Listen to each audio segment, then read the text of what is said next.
Obviously, the season's nearly upon us, and the Charity Shield is nearly here. Honestly, the most pointless game in the history of football.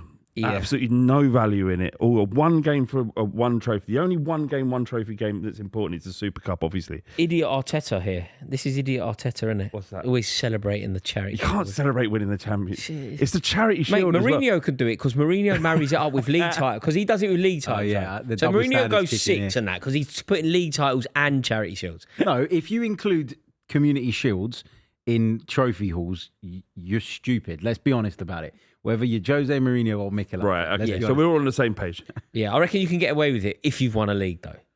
Like, if you win the league and then you follow it up with a Charity Shield, you go, we won 2 trophies. I think you can do that. But if you just win the Charity Shield, you can't go, we won 1 trophy. This is from the perspective of us winning one significant trophy in the last 40 years, right? And I wouldn't even celebrate winning a Champions League. Champions Shield.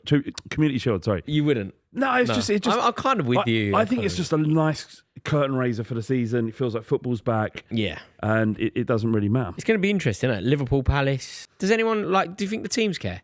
Like, does Florian Wirtz care? Does Arne Slot care? Does Glasner care? I think Palace will... Hang on. We're all talking. Palace fans would love to win this, right? Yeah, they would. Yeah. Yeah, of course they would. And why not? Like, at the end of the day, I think it depends on where you're kind of coming from. Like, if you've seen your club win a lot of silverware, you probably, in a lot of instances, I know Flav says he doesn't care, and that's fine, but I'd bet that a lot of Tottenham fans would go, no, let's win it. Also, It'd be nice. nobody want to win it. You go to Wembley. Have you been there since 08? Mate, Genuinely. Of course. Mate, I'll give you the directions play on the tube. You change at Baker Play- Street. He's going to go there. He'll be expecting to see the Twin Towers. Mate, look at it. You see that laugh? That's why he's He gets like, off the train. He's like, where them Twin Towers gone? we literally When did they get knocked down? 01. Have you been? everyone's having a good laugh, are they? Even Alfred's having a good laugh as well. Right, good. We played there in the Champions League for 3 years. Actually, no, that was our home for about. Yeah. That's true. Yeah, but since then, when Have you been for a final or anything? well, we don't really do domestic You finals. got they beat played- by Leicester there. You Rory, got beat they by Leicester. played Arsenal at home while they were at Wembley, so that's a final for a minute. Yeah, they played us at home, actually. The first day, the first game that they played at Wembley, their new home, Marcus Alonso 2-1, we beat them. We beat them when they were like, they just done really well, nearly won the league. They're now at Wembley. It's the new version of Tottenham. Shut up. I mean, why don't you grow up? Oh, remember that game when we did all this? No one cares. But Charity Shield, man. Yeah, look, I mean, it's going to be fascinating to see what Liverpool do and how they set up and are they going to be? Is it going to be free throwing from the off? It's a massive, huge changes from the team that we saw won the league, and you'd assume a different brand of football, a more exciting brand of football. Do they deploy the tactics? Like, whatever Arne Slot believes is his first team, whatever he believes is the ace up his sleeve to win games when things aren't necessarily going their way.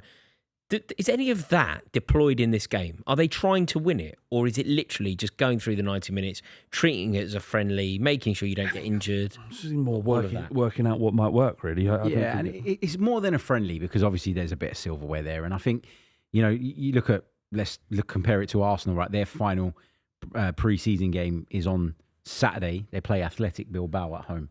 And I'm certain that Mikel Arteta will pick as close to the team he wants to start the season as he can. And he'll try and create that intensity as much as he can to mirror a Premier League game.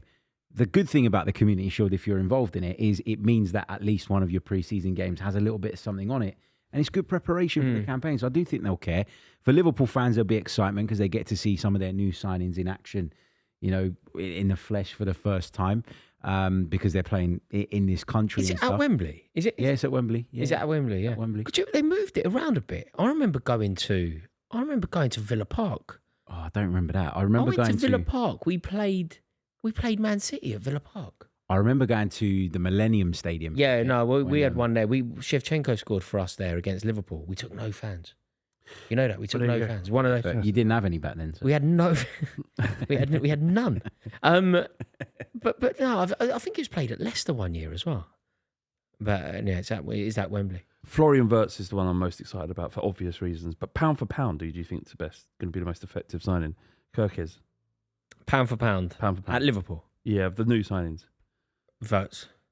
well, even despite being the most expensive, he will return the value. Yeah. The only problem with this is quite interesting, but the only problem with that, for me to be right here, he needs to be in contention for like Player of the year, doesn't he?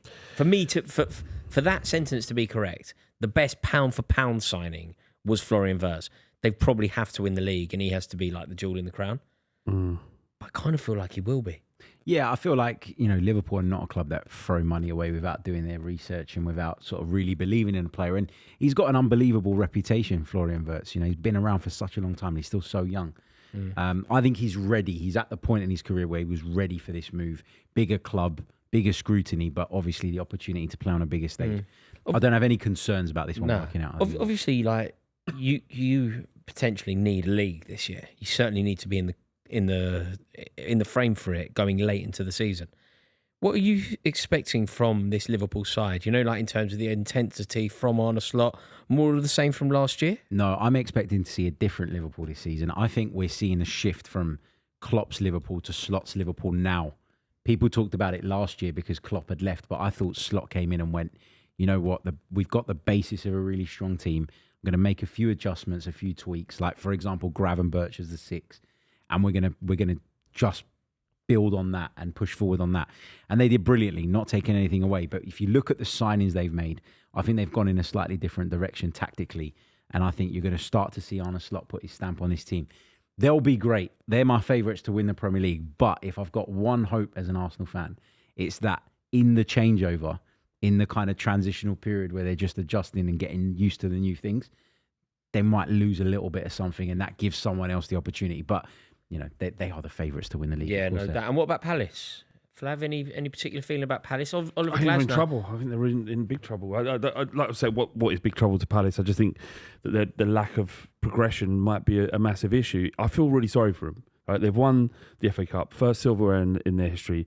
Whole summer being caught up in this idea that this sort of farce about them not putting shares in blind trust before a certain date when Marinakis has been running a football club. And we talked about this last week. But anyway, they're in this situation where their summer and all of the plans have been disrupted because they don't know where they're at. They don't know what money's coming in for what tournament they're playing in.